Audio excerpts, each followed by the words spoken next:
Jusqu'où peut aller l'appât du gain et l'opportunisme d'un homme qui ne vit plus que dans une simulation ? Une vie alternative créée de toutes pièces, à coups de mensonges et de fausses identités. À l'aube de l'année 1936, le corps d'un petit garçon de 5 ans est retrouvé dans un fossé en région parisienne. Le compte à rebours est lancé. Il faudra aux enquêteurs 8 mois pour y apposer un nom. Je suis Camille Debreuil et vous écoutez Un nouveau crime oublié.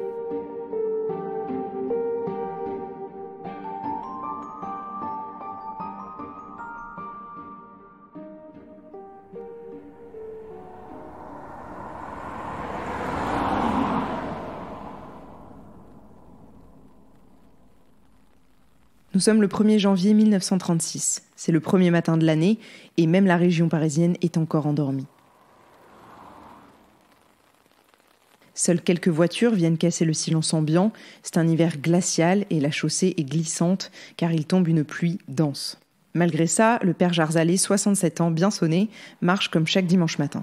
Il quitte à l'aube sa maisonnette de la rue des Basses-Bièvres, située dans la commune d'Antony, près de Paris. Il part pour 13 km, parapluie au bras, sur la longue route qui mène à Villeneuve-Saint-Georges, où réside sa fille.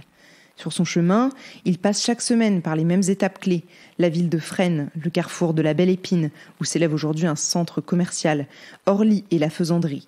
Il coupe, comme d'habitude, par la nationale 186. À hauteur du cimetière de Fresnes, une tache noire sur le macadam attire son regard au loin. Il pense d'abord à un animal mort, mais en se rapprochant, il peut attraper une pèlerine d'enfant, une sorte de petite cape. Le vêtement est en bon état, et sur l'étiquette du col, il remarque de suite, écrit d'une écriture penchée et maladroite, « Plouhinec ». Le père Jarzalé plie l'habit et continue sa route. 3 kilomètres plus loin, tout proche du carrefour de la Belle Épine, il commence à fatiguer de sa marche difficile, sous une pluie battante qui plus est. Il s'arrête sur le bas-côté, s'approche un peu plus du fossé qui borde la nationale. En levant les yeux vers le champ voisin, il fait une terrible découverte. Le corps nu d'un enfant gît là, sur la pente herbeuse. La tête est dissimulée sous un lainage gris, mais il voit nettement un petit corps maigre, marbré de taches rosées, ses mains blanches boursouflées et ses jambes violacées. Il est recroquevillé en chien de fusil. L'homme s'approche et soulève le linge. Il est horrifié en constatant qu'il s'agit bien d'un enfant, 5 ou 6 ans peut-être, qu'il porte une large échymose rougie sous l'œil droit. Dans un réflexe, il jette la petite cape trouvée plus tôt sur le corps et s'éloigne en courant. Au carrefour voisin, il entre dans la gendarmerie.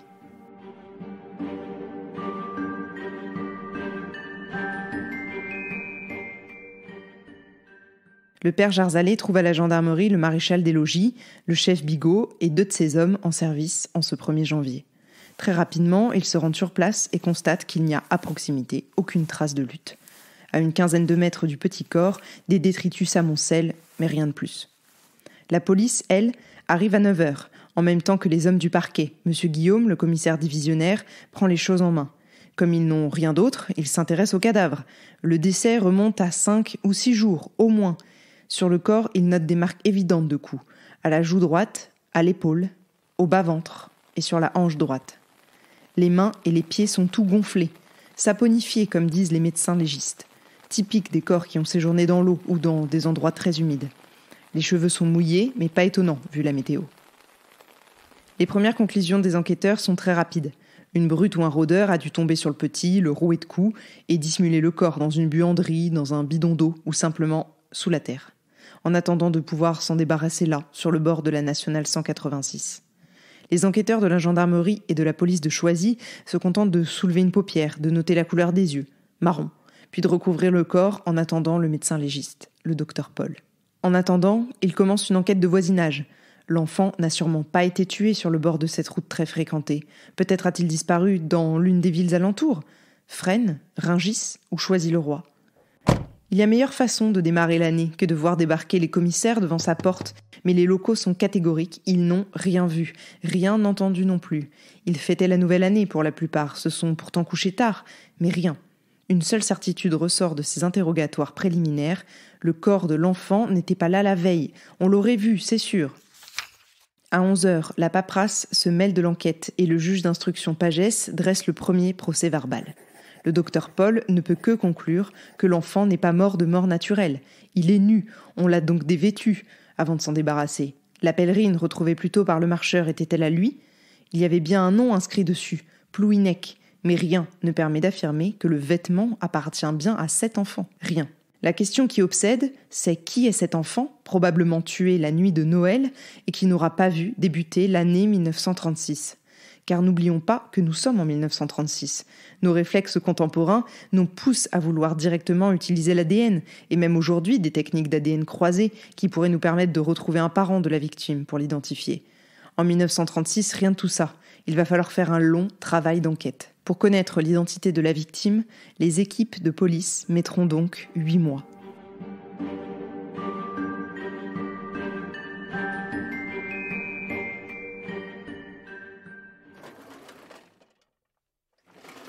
Le lendemain à la morgue, l'heure est aux constatations. Personne ne s'est présenté pour demander si on avait trouvé un garçonnet. Le docteur Paul dresse un premier portrait. 1,03 m, cheveux châtains, yeux marrons, dans un bon état, base du nez relevée, signe particulier, petite excroissance de chair sur la joue droite, tout près de l'oreille.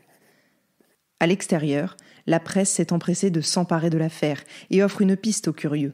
Le Petit Journal du 3 janvier 1936 titre sa chronique Faits divers. Puisque personne n'a reconnu le petit mort de la Belle Épine, ne peut-on pas croire que ces assassins sont ceux qui avaient la charge de sa vie ? Voilà. Tout est dit. En réalité, on ne sait pas qui il est. Alors trouver ses parents ou ses tuteurs reste une mission impossible. Pour l'heure, le docteur Paul voudrait au moins déterminer les circonstances exactes de sa mort. La piste de la pèlerine, au nom de Plouhinec, trouvée par le père Jarzalé, s'arrête net. Elle appartenait à un infirmier, auxiliaire à la salpêtrière. Il s'en servait de chiffon, l'avait oublié dans le coffre d'un collègue qui s'en servait pour protéger lui-même sa motocyclette et qui l'a perdue sur la nationale 186. L'infirmier est un homme aimable, 27 ans, et qui n'a pas d'enfant.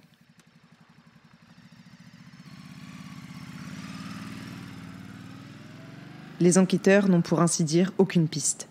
Un mécanicien se présente alors devant la police pour raconter que la veille de la découverte, il est passé par la nationale 186 vers 3 heures du matin et qu'il a vu, à 500 mètres du croisement de la Belle Épine, une voiture arrêtée sur le bas-côté, tout feu éteint. Il a ralenti jusqu'à voir la marque de la voiture et un individu qui a voulu se dissimuler. Le mécanicien a continué sa route, après cette rencontre plutôt banale. Le même jour, les inspecteurs de la brigade spéciale dépêchés pour l'affaire de l'enfant nu recoupent avec une autre affaire, avec un procès-verbal dressé le 30 décembre 1935, 2 jours donc avant la découverte du corps au commissariat de Choisy-le-Roi.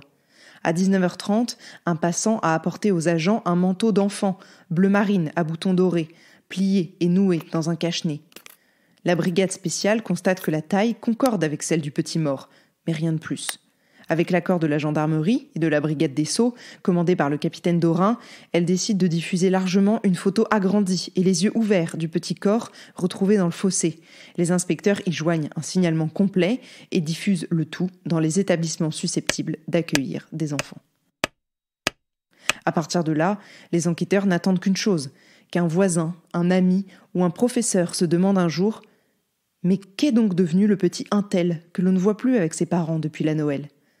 Les jours qui suivent, l'examen du corps mené par le docteur Charles Paul s'étoffe. Il révèle que l'enfant a été asphyxié et qu'il est mort d'une forte compression sur la tête, effectuée par un objet mou, comme un matelas ou un oreiller. Il ne présente pas de fracture du crâne, mais une disjonction. Le corps du garçon semble également avoir été étrangement plié, peut-être pour le transporter. Ce 3 janvier 1936, un homme va venir redonner des espoirs aux enquêteurs qui piétinent. Monsieur Ployer, un hôtelier, sa femme et ses locataires croient reconnaître l'enfant sur la photo. Il s'agirait du fils d'une femme qui a pris pension chez lui, il y a quelques mois, avec son ami et 2 autres de ses enfants. Il donne l'identité et l'adresse du ménage. L'ami de la femme en question a la réputation d'être un homme brutal, souvent embrumé par l'alcool. Les gendarmes se déplacent directement dans la Sarthe, tout près du Mans, et tambourinent chez le couple qui ouvre sans faire de problème. Vous avez de l'espoir, vous aussi, pas vrai ? Désolé de vous décevoir, mais les enquêteurs sont aussi déçus lorsqu'ils découvrent que le garçonnet que l'hôtelier a pris pour la victime de la Belle Épine est bien là et en vie. Le même jour, des dizaines de personnes se présentent au commissariat et à l'institut médico-légal. Un local a de bonnes raisons de penser que la victime est son fils, carrément enlevé par sa femme, de qui il est séparé depuis 2 ans. D'autres sont venus de plus loin, de Nogent, de Malakoff. Mais devant le rapport du docteur Paul, tous ont dû se rétracter. L'enfant auquel elle pensait n'a pas d'excroissance de chair près de l'oreille. Un couple, cependant, attire l'attention des enquêteurs. Ils sont très précis et expliquent avoir pris soin d'un enfant qui ressemble à celui de la photo, un été, alors qu'il faisait du camping à Soisy-sous-Étiole, sur les bords de Seine. Mis en présence du petit cadavre à la morgue, la femme raconte. Cet enfant a bien les traits de celui que nous avons vu à Soisy, et nos souvenirs sont d'autant plus nets que, pris de pitié pour ce gosse que nous considérions comme un exploité, il était malingre et affamé. Nous l'avons nourri pendant 2 jours. Elle donne des détails troublants sur le corps de l'enfant, comme le fait qu'il était toujours en culotte et pieds nus, que ses pieds étaient pleins de callosité, que ses jambes étaient plus foncées que le reste de son corps, malgré le fait qu'il l'ait nettoyé.